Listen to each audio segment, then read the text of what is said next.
Welcome to Astro Chat with Anne Sundell, Kimberly Williams, and Monica Anna. We are three professional astrologers living in three separate countries, coming together every new and full moon to share our 3 points of view on astrology. Whether you enjoy deep dives into the current transits or you are just beginning to learn about astrology for the first time, there is a place for you here.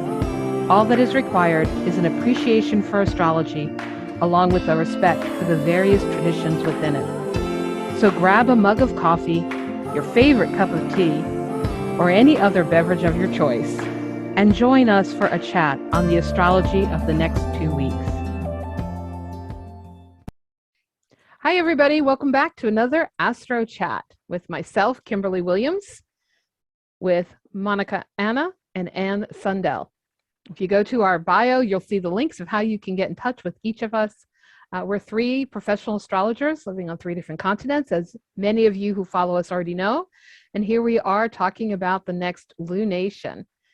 The next new moon that we're talking about, as one of my cohorts mentioned earlier as we were prepping for this, it's our first lunation after all the eclipses. Oh my gosh. So I'm going to quote Anne, if you've made it here, then you've made it through the eclipses. Yay! But let's seriously, we're looking at the second new moon in the month of May. And for some of you, that may or may not have meanings. The second full moon in a month, a calendar month, a Gregorian calendar month, is often referred to as a blue moon. And recently I stumbled across some information that was shared with me that many folk consider the second new moon in a calendar month to be a black moon. Now, this is not astrology. This is more probably superstition. It might be paganism. It might be based on other people's points of view. But if that's something that works for you or that you use or want to go explore, feel free to check it out. I'm planning to do some looking into that because it just piqued my curiosity. Yes, Gemini rise and talk in there.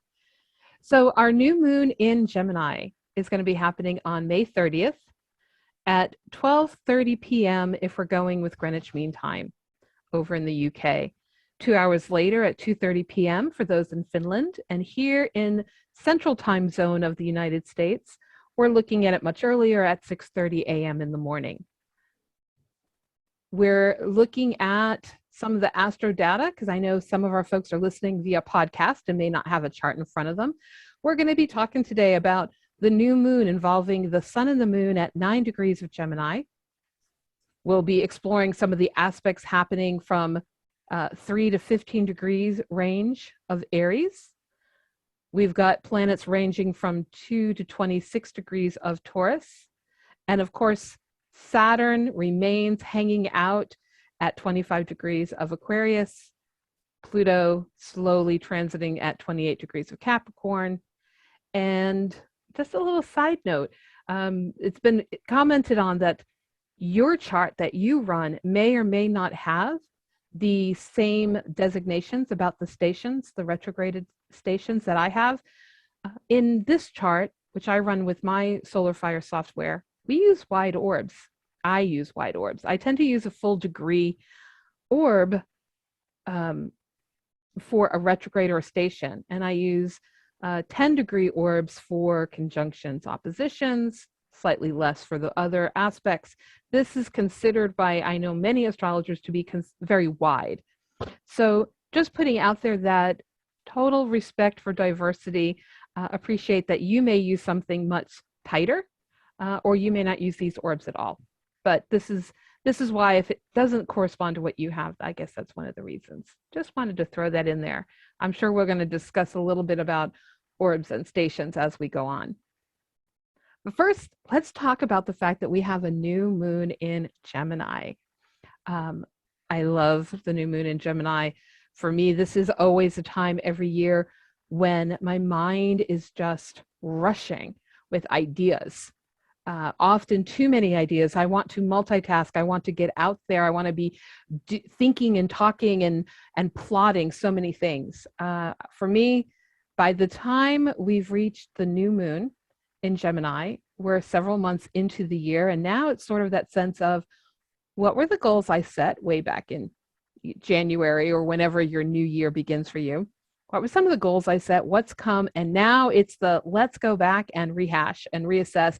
And what do I want to actually do and not do? And thinking about, thinking about, thinking about all the things that need to happen, that I want to plan, that I want to communicate.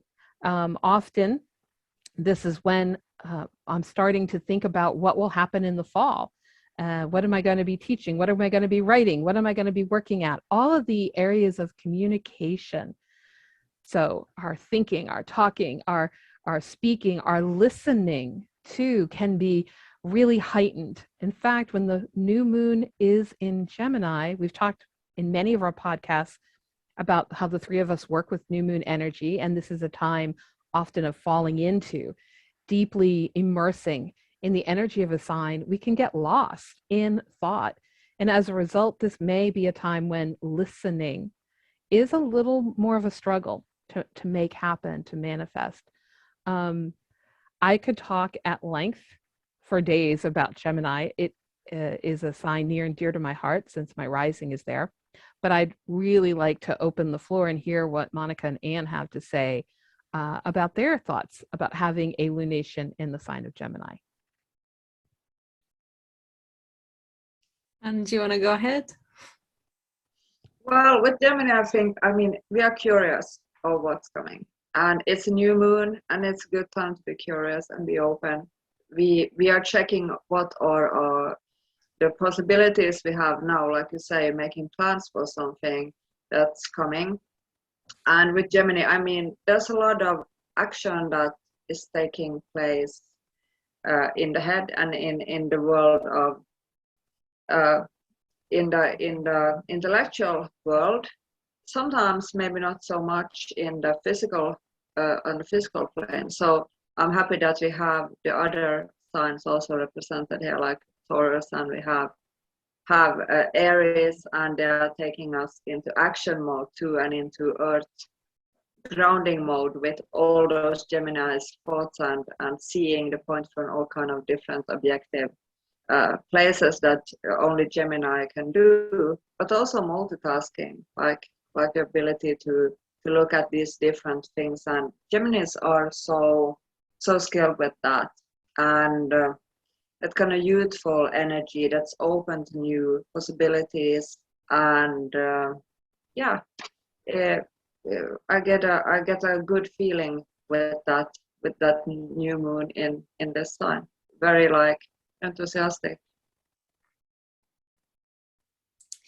So I feel a little bit different about Gemini new moon, because in a whole sign houses, that moon is actually in my 8th house. So yeah, it's not as optimistic, I think, for me.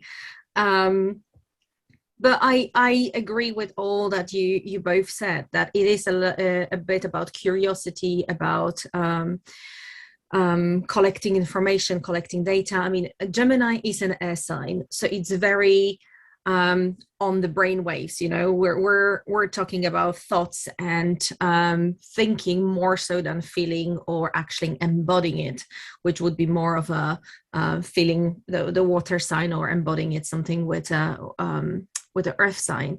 For me, Gemini is it's always about that indecision that we have. We have two choices and we're not quite sure what to choose, so we're trying to do our list, you know, like the from Friends, where the Ross did the list, you know, what's better.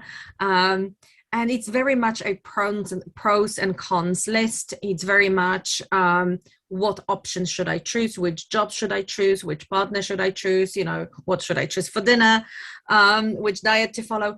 There is some kind of a decision to be made, but there is always a choice of the path with Gemini, I feel like.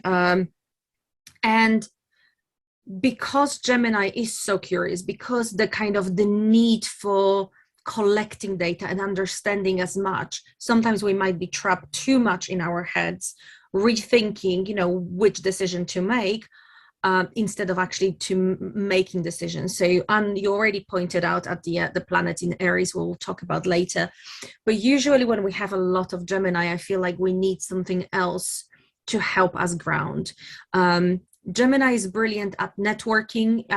You want a Gemini energy if you want to network with other people, if you want to connect, if you want to expand your ideas, if you want to share with others what you already learned and learn from them something that maybe you're missing. You want that Gemini idea. It's the curiosity, it's the fun, it's that person that always asks the questions in a classroom because they just want to know more. So that's a lovely, lovely energy. I do like that. But you also need, whether in your own chart or with the chart, obviously the mundane chart, you need something else to balance that. Otherwise, the chances are that you're just become too in your head and not actually implement or not actually take actions. And it will be just gathering the information to be overwhelmed. So that's the kind of Gemini for me. The new moon in Gemini, when we combine those together, for me, it's very often about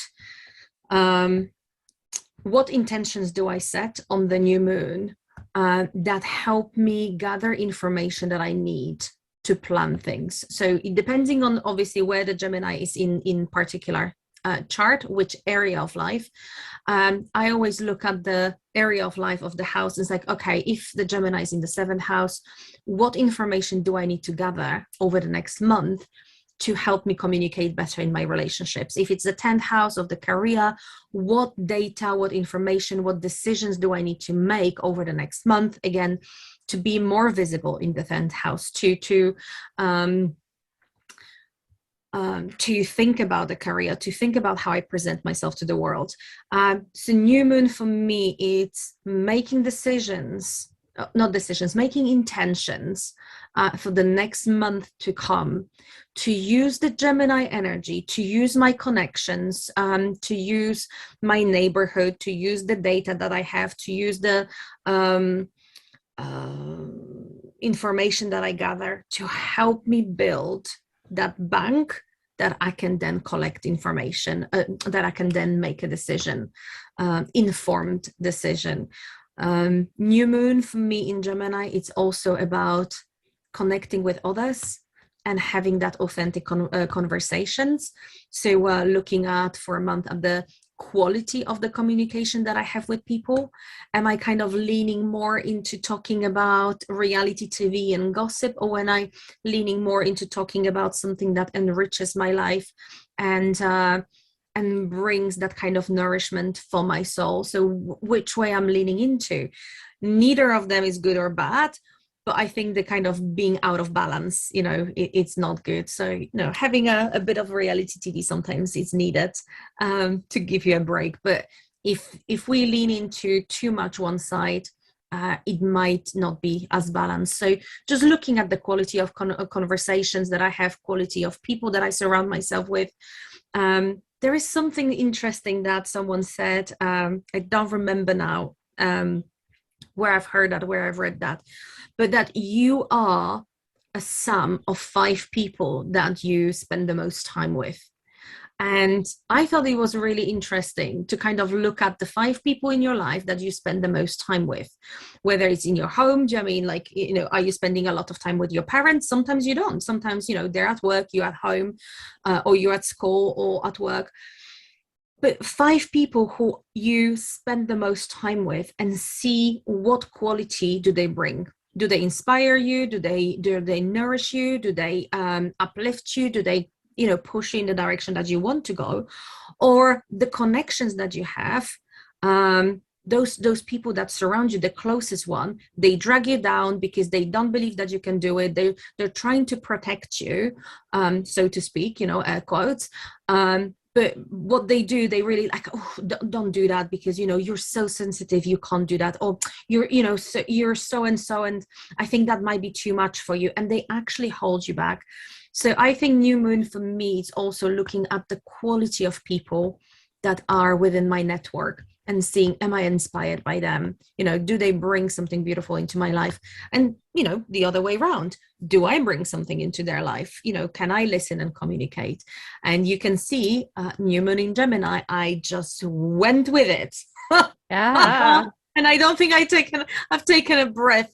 So yeah, Gemini is definitely a communication specialist within the zodiac. And it's about polarity, right? So I love how you brought in this idea of who are the people and who are those 5 people. So embracing polarity, I'm going to go the other side and say that as an air sign, Gemini is very much about being social, about sharing ideas and thoughts. And I remember one time having a life coach tell me, you know, it's really not possible to have 50 best friends. Well, of course it is, said my Gemini rising, right? This idea of wanting to share ideas, of wanting to connect, of wanting to expand thought and communication out can also happen. And with this focus on communications during a new moon, that I'd like to point out that those communications might be with other people, but since it's a new moon, maybe I want to communicate with myself. Maybe I want to communicate with spirit. Maybe I want to communicate with something that feels a little more internalized, can also be a vibe that's really strong at this time. Gemini energy is about asking why for me. It's that curiosity and asking why and sharing the ideas and then asking, well, why again, and going there. So I often think of the myth of Ariadne, who gave the Minotaur, and Theseus, the hero, was going to, you know, battle the Minotaur, and Ariadne gave this ball of thread and said, as you go into this maze, here's a thread. And so I often feel like I'm rolling that thread, that yarn, that ball back up as I'm kind of meandering through the maze of my mind, asking why and seeing where that will take me and where that will take me. And the last thing I'd like to point out is one of the biggest pitfalls for me personally working with Gemini energy is getting trapped in this either or mentality. I think doing the list of the pros and cons is great. I think appreciating duality and polarity and seeing both sides of things can really help us open up. But it's easy to fall into this idea of things are either black or white. You know, they're either yes or no. And one of the beautiful things about the new moon in Gemini for me is really embracing both and. I have my list of pros and cons. I want to, I want to be working as a full-time astrologer, and I'm just speaking about my life. I want to work as a full-time astrologer, and I need some steady income. Instead of having to choose between the one or the other, figuring out how can I navigate, how can I embody 2 sides of the coin and bring them together so that I have that coin to work with. And since, so that's all I'll say. I could say more, but I'll stop there, as I know Anne wants to talk to us a little bit about some of that Aries energy. Yeah, we were talking about Gemini being in the head, having the ideas, looking at the options we got. But what about action? So this new moon, we're having as much action we can have by the first sign, Aries, Mars in Aries, Jupiter in Aries, conjuncting each other. So I mean, and they are doing an aspect to the moon. They're doing a sextile. So they are helping this moon to actualize things and to set intentions, set goals, have a quest of some kind. With the sextile aspect, I mean, that's not the most intense aspect that way. So it can also feel a bit like, yeah, I have the idea, I have a quest, or I have something I want to get done, but also I want to be comfortable doing it. I maybe have that kind of a bit lazy energy around it too, but still there's kind of an interesting combination here of the idea world, the intellectual world, and action world, and making things happen really. With those planets. So I don't know, how do you feel about it? I recently read a book on Celtic shamanism, and they were talking about the fire in the head. I think that's the title of the book, actually. And they talk about how they were in that system, there's three cauldrons. And we often talk in the West about the fire in the belly and the need to take action and all that. But this to me is like literally the fire in the head, that energy of Jupiter expanding the Aries fire and Mars wanting us to like move that fire. Chiron saying this can bring healing, and all of it's happening in our mind and in our thoughts as it connects with that lunation. So I just get this sense that, you know, the mind is perhaps exploding or explosive with ideas of maybe connecting dots in ways that are going to allow us to not only move forward, but maybe have some lovely healing as a result. I like that. I like that a lot. It is, isn't it? It's what we've been talking about, the Gemini having two options and making a list and trying to find that balance between that and not falling into the duality, like you said earlier, Kimberly. And to get out of that mental hamster wheel, you need that fire. You need that, I am going to do it. Like I thought about it, I'm going to put it in a practice. It's all those inspirational thoughts of, you know, things that we're planning, things that we're hoping to achieve, things that, you know, we might, you know, create the list of all the things that we want to do. But unless you actually have a fire and start doing something about it, nothing will happen. That will stay on a list, and you know, every week or every month or every year you'll just look at that list and nothing will be crossed out. So to actually have that to-do list of the Gemini that you want to work through, you need that extra fire. And like you say, Jupiter and Mars can bring that, but they can also bring a bit of sharpness and exaggeration into our communication. So we might have very a sharp tongue with that, you know, Mars connecting to that Gemini. So our words can be turned into a weapon, and we might be too quick to kind of slay someone's opinion and exaggerate our own. So that's the kind of downside to that. The good thing is that, you know, the positive side of the Mars and Jupiter, it can expand our horizons. And with that Mars, it can bring the energy of, I will act on, you know, all those plans and the new moon wishes that I've just set up. What's interesting is as well, and I'm going to link that so we can actually talk about it as a one thing. The new moon is ruled by Mercury, which is obviously the ruler of the Gemini. So the Mercury is the ruler of this lunation. And the Mercury is actually coming out of its retrograde cycle. So at this lunation, Mercury will be stationing direct. And as Kimberly mentioned earlier, we're using quite wide orb. So when the Mercury comes to a degree where it will station, we consider that, or I consider that, a stationary already, because it's already at the degree. It's already in that house. It might not have gone through to the living room yet, but it's already within that, you know, degree, within the domain that's going to station and then go direct, I believe, on the 3rd of June. So the Mercury was going for a few weeks, was going backwards. It was forcing us to rethink, reevaluate, re-edit, you know, whatever keywords we have for Mercury retrograde. And at that lunation, the moment the new moon in Gemini happens, the Mercury stops all that revisiting and prepares to go forward. And we'll mention, you know, that it makes quite an important connections as well.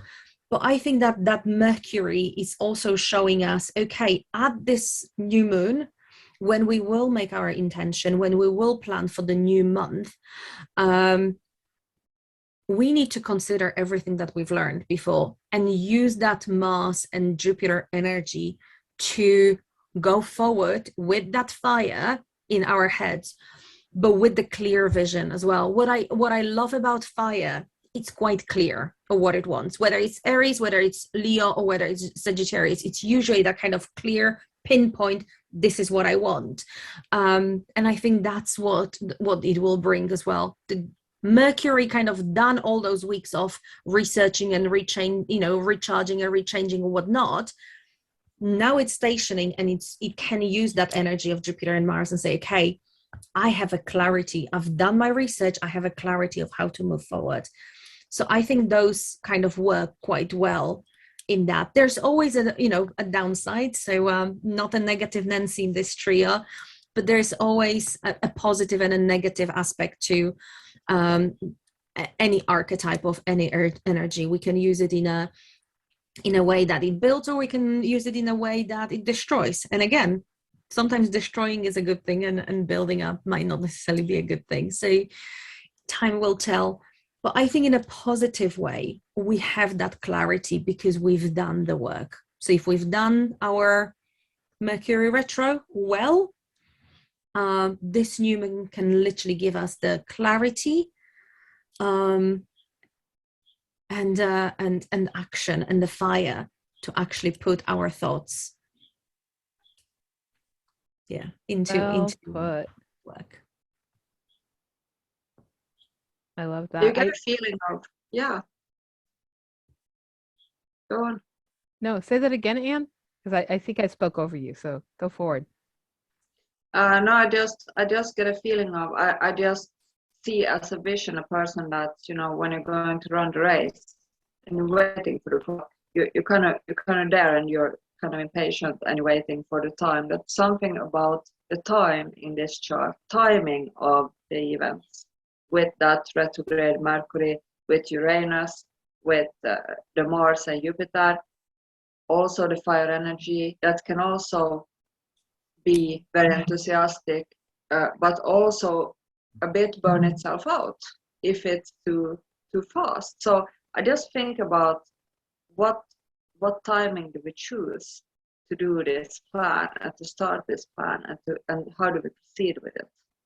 If I can step back for just a second, because I'm going to combine these two thoughts together. So one thing that occurs to me as we were mentioning the harmonious aspects to all that Mars energy with this lunation is I keep thinking about how writers and creative people, you get on fire with your ideas. And a lot of times the advice is don't go talk about it because we lose some of that fire. Go do it. You have an idea of the book, go write. You have an idea about that painting, go put the idea into action rather than and resist the urge to talk about it, because that can dilute it. So I feel that with this fire in the head energy, which is great. And at the same time, right? And both. And at the same time, we know that sometimes Aries energy is about running forward, not thinking things through. It can be a bit impetuous. So if this is happening in the midst of Mercury retrograde, then it makes sense what Monika was saying about this moment on this lunation when Mercury stations and stops. It's a moment for some clearer insight. Instead of just seeing with my eyes, really getting insight about, okay, if I ran too fast, what did I forget to pull in? Or, this negotiating and navigating, how am I moving forward? It's not a one and done, as they say. It's I began, and now what do I need to tweak as I'm getting ready to go forward? What part of this retrograde is what I need to carry as I go forward into the Mercury direct motion? Yeah, that's really well said. You also reminded me, and I'm going with this, and it's not just Mercury retrograde that happened before this eclipse. This is the first, we mentioned that, Kimberly mentioned that at the beginning. This is the first lunation that is not an eclipse. So the previous one was the full moon, which was an eclipse, and the previous one before that was a new moon, which was an eclipse. So we had a month where we had an eclipse energy filling that month and filling that the energy around us. And I've mentioned in a previous episode that the way I look at the new moons or full moons, on the new moons, I work with the universe. I know I set my intention, I plan my month, I plant the seeds of what I want to grow. But when there is an eclipse, I take a step back and I sit and actually listen to what seeds universe is bringing, forward for me to look after and to grow and to nourish and to look how they grow. So I think it's really interesting timing as well, where we're looking at the previous month, it's very much universe is changing tracks. It's like the picture that I have in my head is when the train goes and someone goes onto the track and kind of changes the track. So instead of going to the right, the going train will go to, for example, towards the left. And that's what eclipses sometimes are for me. We're going in one direction, and we know we're going on that track and we're going into that direction, and then eclipse happen and those tracks are changed. Someone's putting that, that metal bar and kind of pushing and changing the track, and we're going to go into a different direction. So there is a lot of that energy the month before. We're changing tracks. The universe is telling us that things are happening, or the universe is telling us what it expects of us, what the intention universe set for us instead of us setting up for ourselves. And this is the first intention. There's a first moon, the first lunation, when we can do it for ourselves. So I love that it's in Gemini, and I love that we have a Mercury stationary as well, because it's like this moment of pause. We always say that the new moon is going deep, and I think this will be the moon that we need to go deep to look at the previous month and actually revisit. And maybe this will be the two choices that Gemini usually brings. It's like, well, what is it that I want? What is the intention that I have? What is that, the plan and the path and the track that I want to go on? And what have I learned in the last month, revisiting everything and looking at where universe wants me to go? And are those paths aligned, or are they completely different? Which track am I going to stick to? This will be the first lunation that we can do that. With Jupiter and Mars, yeah, absolutely. That clarity and that potential is there. We can do that. We have that fire.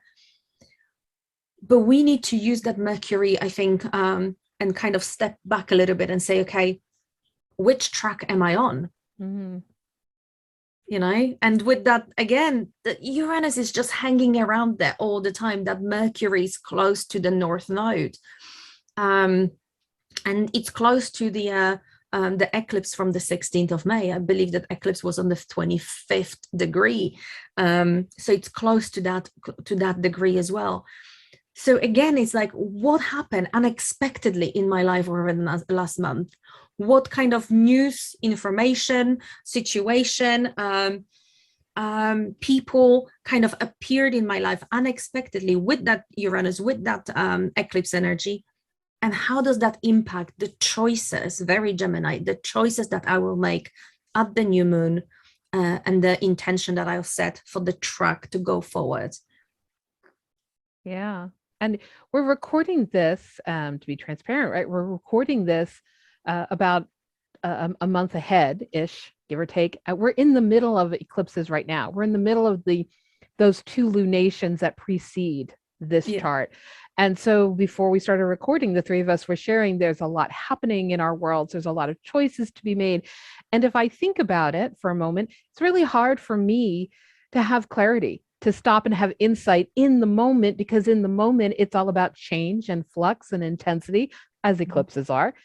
So I'm looking forward to getting to this point, not rushing, just looking forward to when this point arrives, and we're at this new moon, because perhaps it will be, as you said, that clarity, that insight, and that really looking back and being like what the choices were that came up during eclipse season. All right, now, how am I going to change tracks mentally? What is the new path going forward post this round of eclipses, which we'll of course revisit 6 months later when they happen again? That's a beautiful thought. And as you were saying that, it just kind of occurred to me, I don't have to figure it all right now. I can just be in it and have awareness that I'm in it, and that the new moon will be a perfect time to make time maybe for some reflection. Yeah. And it's interesting because the advice that you just gave me before we started recording was about not making decision, yes or no, or here or there. It was, can you stick with it? So kind of say, yes, I'm doing this, but not quite there. Or yes, I want to go that way, but I'll give you opportunity to do that. So I absolutely going to take my own advice and actually work through that eclipse and open myself up to universe, listening to what, hints, or, what means very much like a brick on a head kind of hint type situation. But I will try not to make drastic decisions until that new moon in Gemini, because I think that there will be more clarity after that energy will shift. And we're already the first eclipse started few days after Mercury was already in its shadow. It's not retrograding yet. It will retrograde before the eclipse on the 16th. But before the eclipse on the 30th of April, Mercury was already in its shadow. So that energy of eclipse is already underlined, or vibrates with that Mercury reversing and going backward and checking and going into underworld. So yeah, I think it's highlighting even more what we said in the episode about the eclipses, the first the two previous episodes, about just allowing universe and observing what's happening and what's arising, rather than making drastic decisions. I was just looking, sorry to interrupt you. I was just looking because I wanted to see when Mercury in its direct motion would be hitting that point of the lunation, that 9 degrees of Gemini that this lunation is in.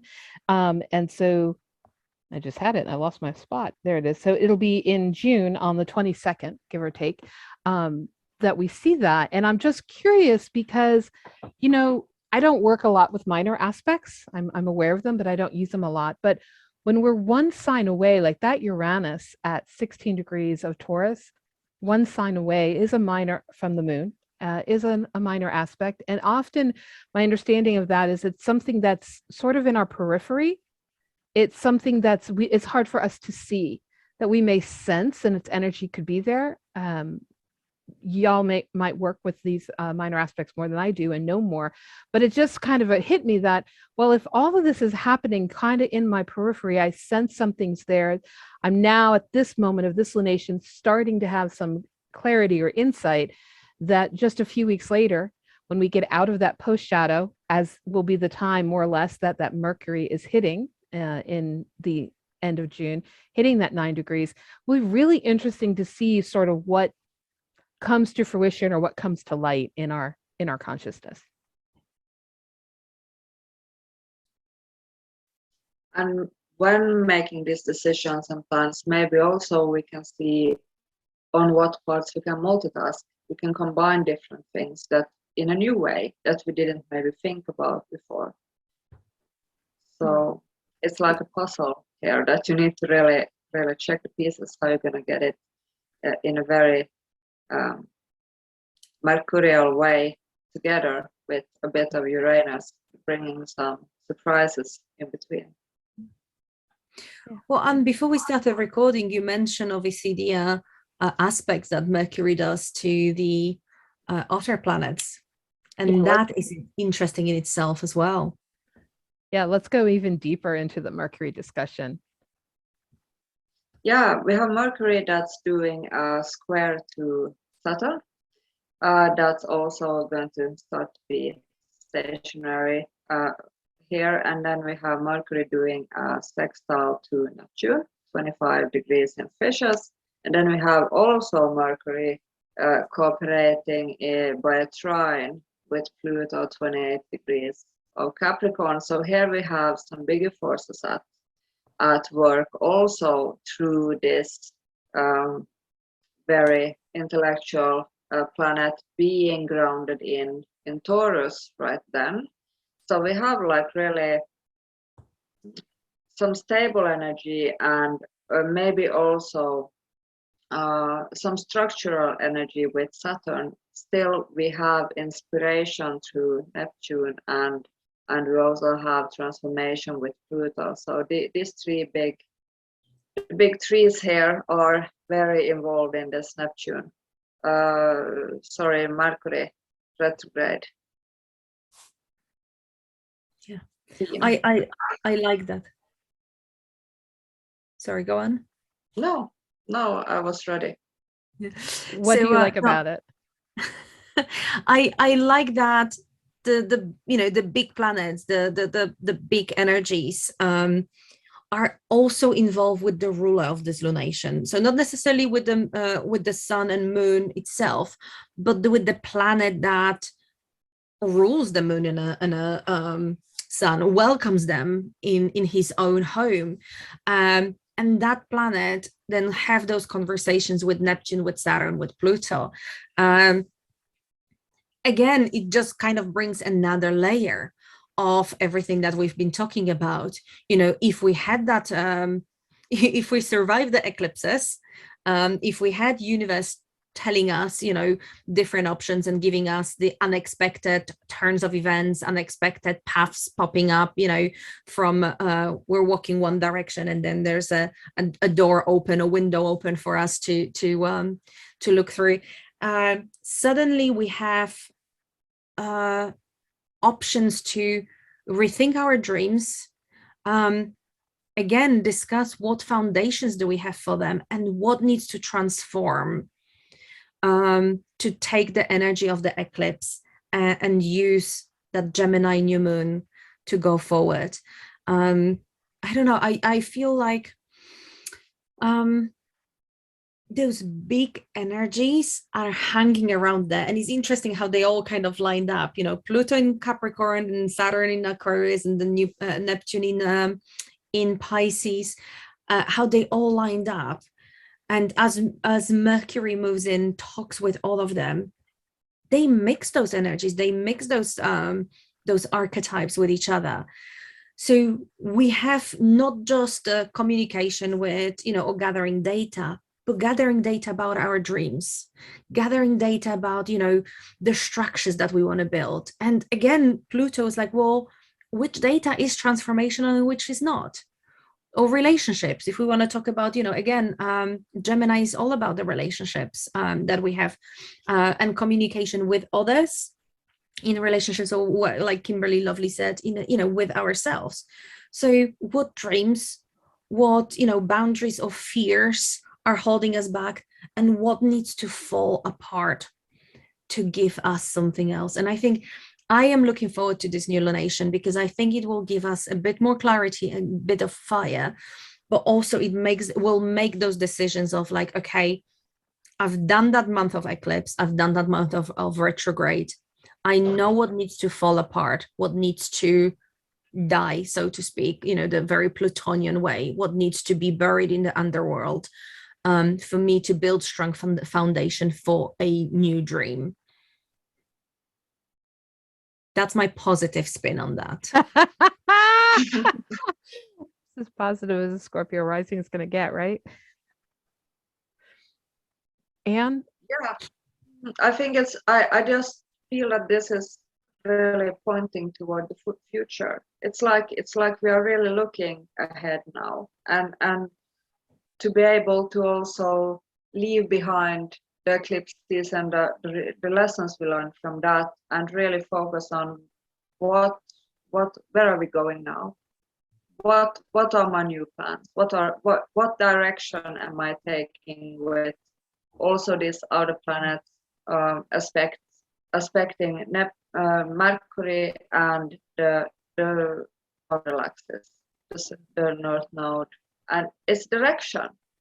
So that way, I also, as a rising Scorpio too, I see it in a positive way. Yeah, I think it's interesting that these aspects are happening on the heels of Jupiter recent ingress into Aries, right? Because we talked in the last episode about how it was on the last full moon that more or less that we saw, I think it's on the 16th of May, if I remember correctly, that Jupiter was ingressing into Aries. So this is new, moving us forward kind of energy. And what occurs to me, kind of keeping that in one part of my mind and embracing this Gemini energy, in the other part of my mind, I'm thinking, and here we see Mercury squaring Saturn. What comes up to me is, what do I need to take responsibility for? What labels do I need to break down? What change, thank you, Aquarius, do I need to be responsible for making in my own thinking or my own communicating or both in order for me to move forward? You know, this to me is sort of that moment of there may have been a lot of things that happened that were a lot of breaking down and releasing, a lot of letting go, a lot of realizations, a lot of energy has happened. But so much of what has happened the last few months that we've been discussing, a lot of that has been a very internal process for many people. Certainly externally in life, things have happened, but it forces us to deal with internal shifts and changes. This sort of feels like that now, returning, coming out of the cave, returning back to the world. Inanna is leaving the underworld. The grandmother bear is leaving the cave. It's that energy of, I am now stepping out into the community, and I need to own, if Saturn's in Aquarius, and we've been talking about that a lot too over the last few months, what do I need to take responsibility about creating the community, the structure, the life that I want? And here's the push. It's time for us to take our thoughts and put them into action. Okay, but there's this square. And I think this square is, so what is my very first astrology instructor used to call it, what is the stinking thinking that's blocking that? Where am I feeling I am not capable? I have not mastered. I need to know more. There's somebody else more ready than me. Those are self-defeating, self-limiting thoughts/beliefs that perhaps this is also the clarity of, it's time for me to now take action that allows me to move beyond them.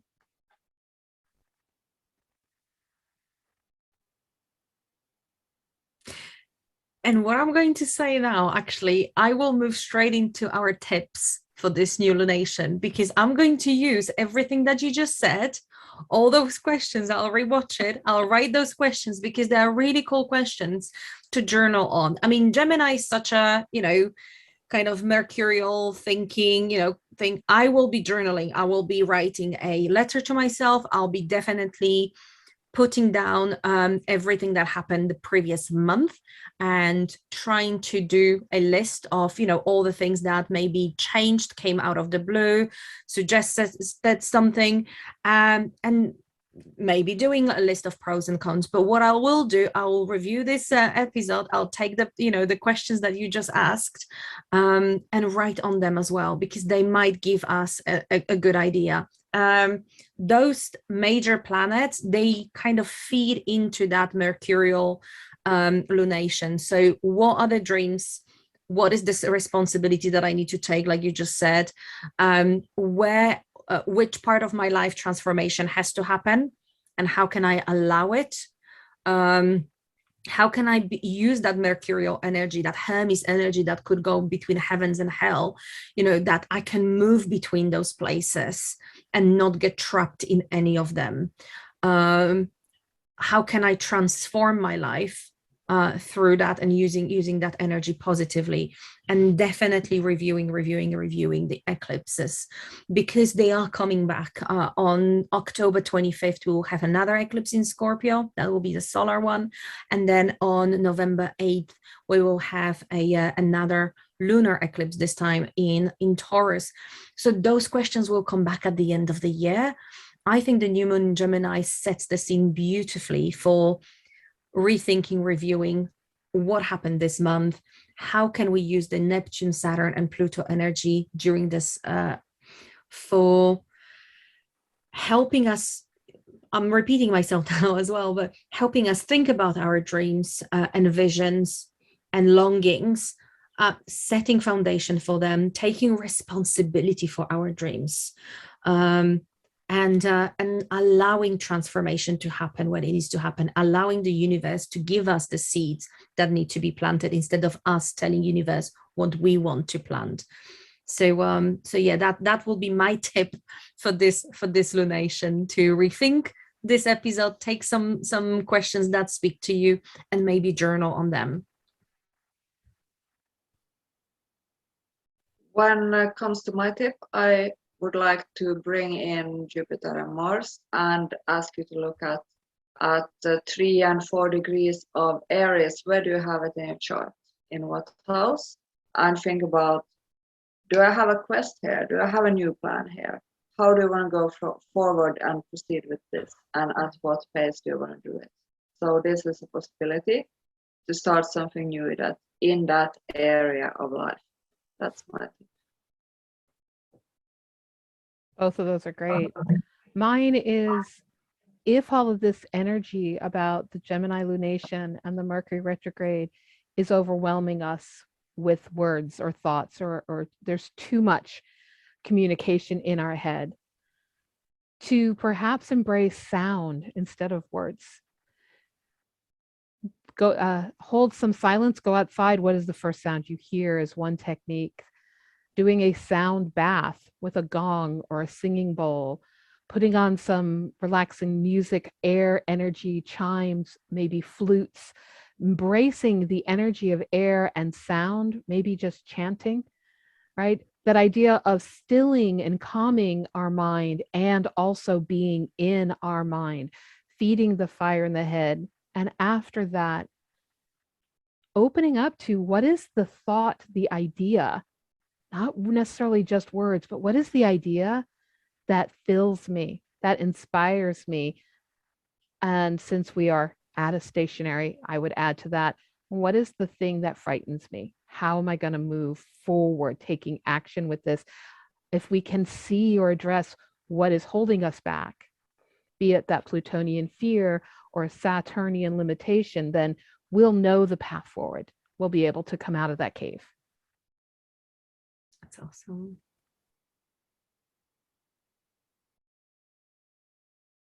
Wow. I think those are all awesome. And after I do that, I'm going to hit rewind, and I'm going to do the next tip from Monika and the next tip from Anne, because all of those are so fabulous. There's so much we can do with every lunation. I'm really looking forward to this one. I'm looking forward to having that breath of fresh air. Afterward, it's panning out to be a intense eclipse season for us. I mean, we all have sensitive points somewhere where the eclipse hitting, so it's interesting time, as we shared before this episode. Hopefully everyone who's listening to that, intensity is the good intensity, is the creative, passionate intensity, instead of the stressful and anxiety provoking intensity. So yeah, hopefully by this episode, when this episode will be released, you'll be able to share some of your eclipse stories with us. That would just be lovely. I so enjoy hearing how everyone else who's listening or watching us is working with these energies. I learn by hearing what others have to share. Yeah. And of course, don't forget to go back and listen to our last two podcasts about, they're both titled The Scorpio and the Taurus Eclipse, and in which we talked a lot in depth about that Saturn energy, not only what we mentioned today, but also how it's been and continues to square the nodal axis. We've talked at length about Pluto in its journey through the last 2 degrees of Capricorn, and some other things that may also tie into the energies we mentioned today. So in whatever way it works for you, I hope all of that is useful. And any final words, y'all? Then goodbye, have a great lunation, and we'll be back in 2 weeks' time to talk about the next full moon. See you later. Bye.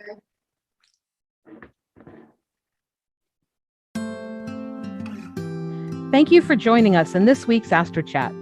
We hope that you enjoyed the discussion and would love to hear about anything that resonated with you. Keep the conversation going by posting shareable content on our Instagram, Facebook, or YouTube pages. You can also email us at astrochatpodcast@gmail.com. Astro Chat is uploaded every 2 weeks on the Saturday before each new and full moon. Look for us on your favorite podcast platform as well as on YouTube. You can support Astro Chat and receive exclusive content by donating on our Patreon page. We look forward to chatting with you all again at the next lunation of the moon.